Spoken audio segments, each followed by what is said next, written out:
अब बात कर लेते हैं इलेक्शंस की। जिस तरह से हम देख रहे हैं कि मुल्क में इलेक्शन की गहमा गहमी जोरों पर है और तमाम सियासी जमातें भरपूर इंतखाबी मुहिम में मसरूफ हैं। पीटीआई के रहनुमा भी अपने इंतखाबी निशान बल्ले से महरूमी के बाद आज़ाद हैसियत से मैदान में उतरने के लिए तैयार है और वो सैकड़ों मुख्तलिफ निशानात के साथ इलेक्शन लड़ने की तैयारी कर रहे हैं इस वक्त।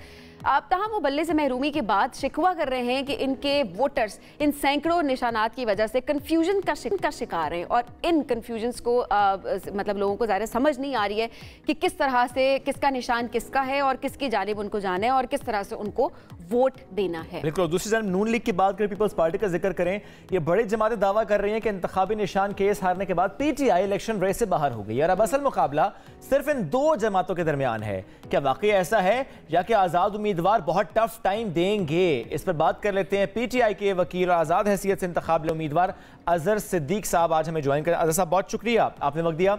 अजहर साहब, सबसे पहले तो मैं यही जानना चाहूंगा कि सैकड़ों इंतखाबी निशानात के साथ ज़ाहिर है आपके उम्मीदवार पीटीआई के उम्मीदवार इस वक्त मैदान में हैं, लेकिन ये गाइड करना कि इस उम्मीदवार को वोट देना है, वो गांव देहात भी है, वो हर इलाका है, ये मुश्किल नहीं है, ये बड़ा चैलेंज नहीं है? क्योंकि बहुत से हलकों में हमने ये भी देखा है कि पीटीआई के एक से ज्यादा उम्मीदवार खड़े हैं और लोगों को उनकी लोग कंफ्यूज हैं। हाँ, मुश्किल होगी। बहुत शुक्रिया। देखिए, एक बात तो बड़ी वाज़ेह तौर पर समझनी है कि यही वो बात थी जो हम कहते रहे हैं कि पाकिस्तान तहरीक इंसाफ का बल्ले का निशान लेने का मकसद ये है कि उसको बैन कर दिया जाए। हालांकि बैन नहीं हो सकती है। पाकिस्तान तहरीक इंसाफ एक सियासी जमात रजिस्टर्ड के तौर पर आज भी वेबसाइट के ऊपर अवेलेबल है और इलेक्शन कमीशन ने ये बात खुद कबूल भी कर ली है। हम आजाद के तौर पर नहीं खड़े हुए, जरा बात को समझना है। हमने जब नॉमिनेशन पेपर दाखिल करवाए तो साथ डिक्लेरेशन दिया है कि हम पाकिस्तान तहरीक इंसाफ के साथ हमारा एक ताल्लुक है और पाकिस्तान तहरीक इंसाफ ने बाकायदा पार्टी लिस्ट जारी कर दी हुई है। यानी जितने भी हम आजाद के तौर पर इलेक्शन नहीं लड़ रहे, ये भी एक कंफ्यूजन है कि जनाब हम पता नहीं आजाद लड़ रहे हैं, कल पार्टी ज्वाइन करेंगे। बिल्कुल ऐसा नहीं है। हमने पार्टी डिक्लेरेशन दिया हुआ है और 13 तारीख वाले दिन इलेक्शन कमीशन ने एक बाकायदा ऑर्डर भी जारी किया था। जब पाकिस्तान तहरीक इंसाफ नजरियाती के हवाले से डिक्लेरेशन दाखिल करने के लिए बात की गई थी, उन्होंने कहा था कि आप दाखिल नहीं कर सकते हैं क्योंकि आप एक ऑलरेडी पार्टी के मेंबर हैं और हम ये बहुत इंपॉर्टेंट पॉइंट है।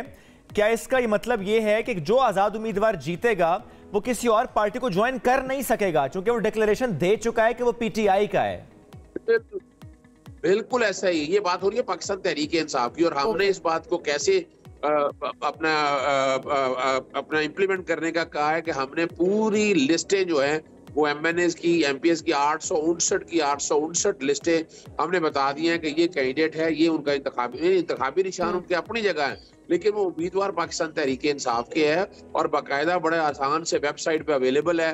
पाकिस्तान तहरीक इंसाफ की वेबसाइट पे डालें, हल्का डालें, हल्के के बाद आपको नजर आ जाएगा इंतखाबी निशान क्या है, कैंडिडेट कौन क्या है और वो सारे हमारे कैंडिडेट हैं। उनको किसी सियासी जमात में ज्वाइन कर नहीं सकते। अगर फर्ज करें हमारे यही उम्मीदवार कल जीते हैं कि किसी और सियासी जमात में ज्वाइन करने की बात करते हैं तो डिफेक्शन का लॉ इतला कर जाएगा। 63A बड़ा क्लियर है। यानी आपको क्या करना है, फिर एक सियासी जमात से इस्तीफा देना है, इस्तीफा देने के बाद फिर दोबारा किसी सियासी जमात में ज्वाइन। एक जुमला साहब, अगर कोई आजाद उम्मीदवार जीतता है और वो किसी और जमात के पीएम के कैंडिडेट को वोट देता है, वो नहीं दे सकता, ऐसा ही है? जी बिल्कुल, हमारे की बात हो रही है। अगर आपने पार्टी डिक्लेरेशन दे दी है तो आप किसी और सियासी जमात में जा नहीं सकते। 3 वजूहात हैं आर्टिकल 63 डिफेक्शन का जो लॉ है। एक तो है कि एक सियासी जमात छोड़ के दूसरी सियासी जमात ज्वाइन कर लें तो आप अपनी सीट से चले जाएंगे, आप एमएनए या एमपीए नहीं रहेंगे। दूसरा ये है कि आपको कहा जाएगा कि आप तरीके एतमाद या अदम एतमाद जो है वजीर आजम या वजीर आला के बारे में आप वोट डालें, आप वोट नहीं डालते हैं तब भी डिफेक्शन का लॉ इतलाक हो जाएगा। आपको याद था पंजाब के जिमनी इलेक्शन में जब हुए थे तो उससे पहले यही कुछ हुआ था। तीसरा है कि मनी बिल जब आप मेरी बजट पेश कर रहे हो तो तब आप पार्टी डायरेक्शंस को, पार्लियामानी पार्टी की डायरेक्शंस को आप वायलेट कर दें। तो ये बड़ा क्लियर है, इस हवाले में डाउट नहीं होना चाहिए हमें किसी को। ठीक है, तो क्लियर प्रोसीजर्स है जो कि आप लोगों ने डिफाइन किए हुए। अच्छा अजहर साहब, ये भी खबरें आ रही हैं कि आप इंट्रा पार्टी इलेक्शंस भी करवा सकती है पीटीआई दोबारा? जी बिल्कुल, हमारे पास इख्तियार मौजूद है। मैंने बल्कि और एक और काम किया आप लोगों के लिए बताना चलो। सेक्शन 215 जो है, जो इलेक्शन कमीशन को इंतखाबी निशान लेने का इख्तियार देता है, ये आर्टिकल 17 की खिलाफ वर्जी है। आर्टिकल 17 बुनियादी हक है। यानी मेरी पार्टी से मेरा इलेक्शन कैसे ले सकते हैं? मोहतरमा बेनजीर भुट्टो का केस है, रावलपिंडी बार एसोसिएशन का, यानी 17 मेंबर बेंच ने ये डिसाइड किया हुआ है। और इंट्रा पार्टी इलेक्शन अहम नहीं है आम इलेक्शन के लिए, वो इलेक्शन कमीशन जो पूरे मुल्क में इलेक्शन ही करा सकता है। पीटीआई इंट्रा पार्टी इलेक्शन दोबारा करवाने का सोच रही है, क्या करवाने का इरादा रख रही है अभी इलेक्शन से पहले? इलेक्शन से पहले एक तो देखें जी, एक तो नजरसानी की दरखास्त दायर की जा रही है और उसमें जो सुप्रीम कोर्ट का फैसला है वो 2 जजमेंट जो हैं Rawalpindi high court bar association और मोहतरमा बेनजीर भुट्टो, इसकी खिलाफ वर्जी है। और उम्मीद है हमारा इंतखाबी निशान भी मिल जाएगा, वरना अगर ना ऐसे हालात हो तो इंट्रा पार्टी इलेक्शन भी कराए जाएंगे, उसमें पीछे नहीं हटा जाएगा। जो कि इतनी बड़ी सियासी जमात है, ये कोई मुश्किल काम है, बड़ा आसान सा काम है। आज़ाद साहब, अगर इंट्रा पार्टी इंतखाबात अब इलेक्शन से पहले करवा लेते हैं और वो कबूल भी कर लिए जाते हैं, तो क्या फिर आप एक और पिटीशन डालेंगे कि इंतखाबात का अब इल्तवा होना चाहिए ताकि बल्ला आपको मिल जाए और फिर आपके उम्मीदवार हों? देखिए, एक बात तो बड़ी वाज़ेह है, अगर हमें इंतखाबी निशान बल्ला मिलता है तो उसकी वजह से इलेक्शन शेड्यूल तो अपने तौर पर इफेक्ट होगा। यानी हमें आप बिल्कुल नहीं चाहते हैं कि इलेक्शन इल्तवा का शिकार हो, लेकिन हमारा बल्ले का निशान अगर हमें मिल जाता है तो फिर हमारे जितने भी कैंडिडेट है वो बल्ले के निशान पे इलेक्शन लड़े ना, और उसके बैलेट पेपर वगैरह जितने भी है वो नए हो ना। ठीक, अब एक बात और, आपने मुतादिद बार कहा कि बानी चेयरमैन 3, 4, 5 इतने दिनों में बाहर निकाल लेंगे, आप निकाल नहीं पाए। ये सिर्फ एक बयान होता है या वाकई आपको लगता है कि आप ये कर सकते हैं? नहीं, देखिए मैं एक बात बताऊं, मैं कैलकुलेटेड बात करने वाला आदमी हूं, मैं कानूनी बात करने वाला आदमी हूं। ठीक है। इमरान खान, देखिए इमरान खान साहब और नवाज शरीफ के केस में फर्क ये है कि नवाज शरीफ का केस जो सजा मुअत्तल नहीं हुई थी, इमरान खान साहब की सजा मुअत्तल होगी, साइफर में जमानत होगी।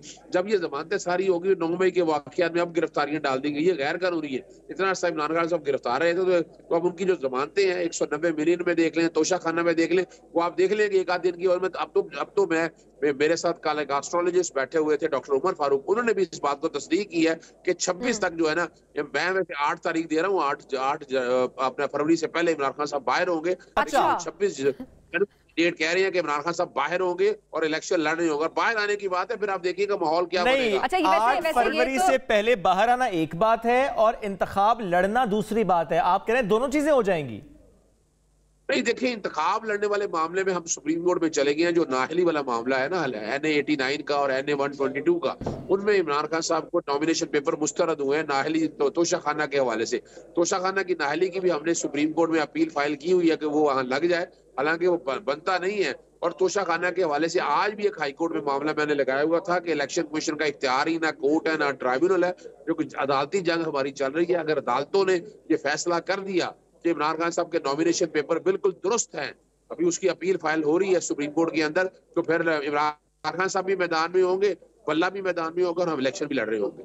ठीक है, तो आप बड़ी कैलकुलेटेड बात करते हैं। आपने खुद कहा, आप कह रहे हैं 8 फरवरी से पहले इमरान खान साहब जेल से बाहर होंगे, ये आपने कहा है, अजहर सिद्दीक साहब ने कहा है। अच्छा अजहर साहब, इस वक्त इलेक्शन, ठीक है, इस वक्त इलेक्शन कैंपेन के हवाले से बताए गए। एक तरफ जाहिर है आप लोग कह रहे हैं कि जो आप लोगों को कैंपेन करने नहीं दी जा रही है, जल्द से जुलूस से करने दिया जा रहा है, वहीं पर आप लोग सोशल मीडिया पर आपके ही प्लेटफॉर्म पे देखा जाए तो वहां पर हर दिन कोई ना कोई जलसे की वीडियोस या इस तरह की चीजें सामने आ रही होती हैं, तो फिर गिला किस बात का है? जलसे जुलूस तो आप लोग भी कर रहे हैं।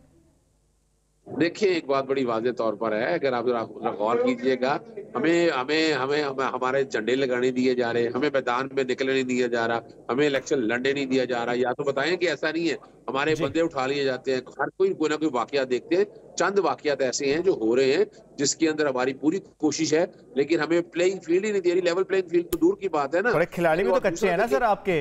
लाहौर में मरीम नवाज के मद्दे मुकाबले PTI का कैंडिडेट बैठ गया, खिलाड़ी भी तो कच्चे उतारे हैं। नहीं, देखिए उसकी एक वजह, बुनियादी तौर पर वजह ये है कि देखिए ना, जब आपने हालात ही ऐसे बना दिए हैं, हमने जो कैंडिडेट हमने चूज किए थे, अगर बल्ले का निशान होता तो इतने मामला डिस्टर्ब ना होते, लेकिन इसके बावजूद भी हमने देखे 2-2, 3-3 रखे हुए हैं। अगर वो बैठ भी जाए तो हम उसकी जगह ऑल्टरनेट हमारे पास, यही तो कंफ्यूजन है, 2-2, 3-3 एक हल्के में रखे हुए हैं, वोट डिवाइड हो जाएगा सर। नहीं, कोई वोट डिवाइड नहीं होगा। देखिए, जो वोट जो PTI जिसको ऑफिशियली अनाउंस करेगी कि ये उनका कैंडिडेट है, वोट उसको पढ़ना है। अभी अनाउंस कर दिया है या मजीद अभी करना है? जी, हमने सारा अनाउंस कर दिया। देखिए, मेरी बात देख लेना, मैं वकीलों की हद तक हमने बहुत से कागजात दाखिल कराए थे। मैंने भी अपने कागजात नामजदगी की वापस ले लिए कि मुझसे बेहतर आदमी अगर मौजूद है तो वो इलेक्शन लड़े ना। इलेक्शन जीतने के लिए लड़ना है, सिर्फ लड़ने के लिए नहीं लड़ना इलेक्शन।